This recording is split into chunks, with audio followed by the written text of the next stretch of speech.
ಮಹಾತ್ಮ ಗಾಂಧೀಜಿಗೆ ಕಾಲಿಗೆ ನಮಸ್ಕರಿಸಿ ನಮಸ್ತೆ ಮಾಡಿ ಗುಂಡು ಹೊಡೆದ ಗೋಡ್ಸೆ ಸಂತತಿಯ ಈ ಗೃಹ ಸಚಿವರು ಹೇಳ್ತಾರೆ, ನಮ್ಮ ದೇಶದ ಪ್ರಧಾನಮಂತ್ರಿ ಕೂಡ ಈ ದೇಶದ ಸಂವಿಧಾನಕ್ಕೆ ನಮಸ್ಕಾರ ಹೊಡ್ಕೊಂಡು ಅದನ್ನ ನಿರಂತರವಾಗಿ ಗುಂಡು ಹೊಡೆಯುವಂತ ಕಾರ್ಯವನ್ನ ಇವತ್ತು ಮನುವಾದಿ ಸಂಘಟನೆಗಳು ಮಾಡ್ತಾ ಇದೆ. ನಿರಂತರವಾಗಿ ಶಾಖೆಯಲ್ಲಿ ಕೇಳಿದಂತ ಪ್ರಚಾರಕರ ಸುಳ್ಳು ಮಾತುಗಳನ್ನ ಇವತ್ತು ಸಂಸತ್ ಭವನದಲ್ಲಿ ಇವತ್ತು ನಮ್ಮ ದೇಶದ ಜನತೆಗೆ ತೂರುವಂತ ಅಥವಾ ಹೇರುವಂತ ಕೆಲಸವನ್ನ ಇವತ್ತು ಗೃಹ ಸಚಿವರು ಅಮಿತ್ ಶಾ ಮಾಡಿದ್ದಾರೆ. ಇವರಿಗೆ ಸಂವಿಧಾನದ ಮೇಲೆ ಒಂದು ಕಿಂಚಿತ್ತೂ ಕೂಡ ಒಂದು ಅಭಿಮಾನ ಇಲ್ಲ. ಬಂಧುಗಳೇ, ಏನು ನಮ್ಮ ದೇಶದ ಗೃಹ ಸಚಿವರಾದಂತ ಮಿಸ್ಟರ್ ಅಮಿತ್ ಶಾ, ತಡಿಪ್ಪಾರಾದಂತ ಅಮಿತ್ ಶಾ ಅವರು ಶಾಖೆಯಲ್ಲಿ ಕೇಳಿಕೊಂಡು ಊದಿಕೊಂಡು ಬಂದಂತ ಸುಳ್ಳು ಪ್ರಚಾರಕರಿಂದ ಕೇಳಿಕೊಂಡಂತ ಶಬ್ದಗಳನ್ನ ಇವತ್ತು ನಮ್ಮ ದೇಶದ ಸಂಸತ್ ಭವನದಲ್ಲಿ ಮಾತನಾಡ್ತಾ ಇದ್ದಾರೆ.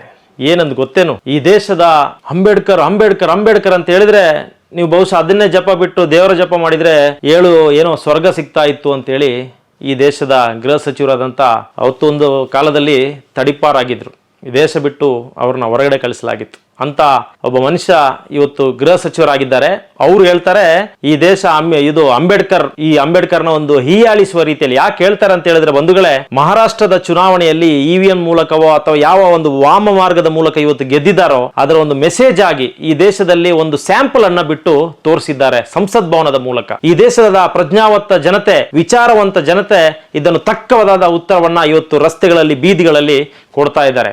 ಈ ದೇಶದ ಯುವ ಜನತೆ ಏನು ಈ ಸುಳ್ಳು ಪ್ರಚಾರಕರ ಮಾತುಗಳಿಂದ ಯಾರು ಕೂಡ ಇವರ ಸತ್ಯಾಂಶವನ್ನು ಅವತ್ತು ಅವರ 1925ರಲ್ಲೇ ಇವರ ಸುಳ್ಳು ಪ್ರಚಾರಕರ ತಂಡ ಏನು ನುಡಿದಿತ್ತು, ಈ ದೇಶಕ್ಕೆ ಮನುಸ್ಮೃತಿಯೇ ಇವರ ಸಂವಿಧಾನ ಅಂತೇಳಿ, ಇವತ್ತು ಅದನ್ನ ಸಂಸತ್ ಭವನದಲ್ಲಿ ಅಮಿತ್ ಶಾ ಮಾತಾಡ್ತಾ ಇದ್ದಾರೆ. ಮಹಾತ್ಮ ಗಾಂಧೀಜಿಗೆ ಕಾಲಿಗೆ ನಮಸ್ಕರಿಸಿ ನಮಸ್ತೆ ಮಾಡಿ ಗುಂಡು ಹೊಡೆದ ಗೋಡ್ಸೆ ಸಂತತಿಯ ಈ ಗೃಹ ಸಚಿವರು ಹೇಳ್ತಾರೆ, ನಮ್ಮ ದೇಶದ ಪ್ರಧಾನಮಂತ್ರಿ ಕೂಡ ಈ ದೇಶದ ಸಂವಿಧಾನಕ್ಕೆ ನಮಸ್ಕಾರ ಹೊಡ್ಕೊಂಡು ಅದನ್ನ ನಿರಂತರವಾಗಿ ಗುಂಡು ಹೊಡೆಯುವಂತ ಕಾರ್ಯವನ್ನ ಇವತ್ತು ಮನುವಾದಿ ಸಂಘಟನೆಗಳು ಮಾಡ್ತಾ ಇದೆ. ನಿರಂತರವಾಗಿ ಶಾಖೆಯಲ್ಲಿ ಕೇಳಿದಂತ ಪ್ರಚಾರಕರ ಸುಳ್ಳು ಮಾತುಗಳನ್ನ ಇವತ್ತು ಏನು ಸಂಸತ್ ಭವನದಲ್ಲಿ ಇವತ್ತು ನಮ್ಮ ದೇಶದ ಜನತೆಗೆ ತೂರುವಂತ ಅಥವಾ ಹೇರುವಂತ ಕೆಲಸವನ್ನ ಇವತ್ತು ಗೃಹ ಸಚಿವರು ಅಮಿತ್ ಶಾ ಮಾಡಿದ್ದಾರೆ.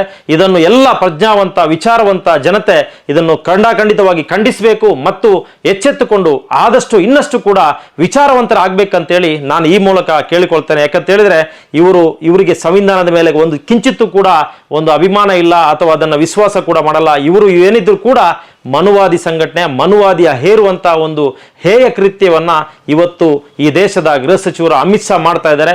ಇವತ್ತು ಪ್ರಜ್ಞಾವಂತ ಜನತೆ ಇದಕ್ಕೆ ತಕ್ಕದಾದ ಉತ್ತರವನ್ನ ಮುಂದಿನ ದಿನಗಳಲ್ಲಿ ನೀಡಬೇಕು ಅಂತೇಳಿ ಈ ಮೂಲಕ ನಾನು ಕೇಳಿಕೊಳ್ತೇನೆ. ಜೈ ಹಿಂದ್, ಜೈ ಸಂವಿಧಾನ.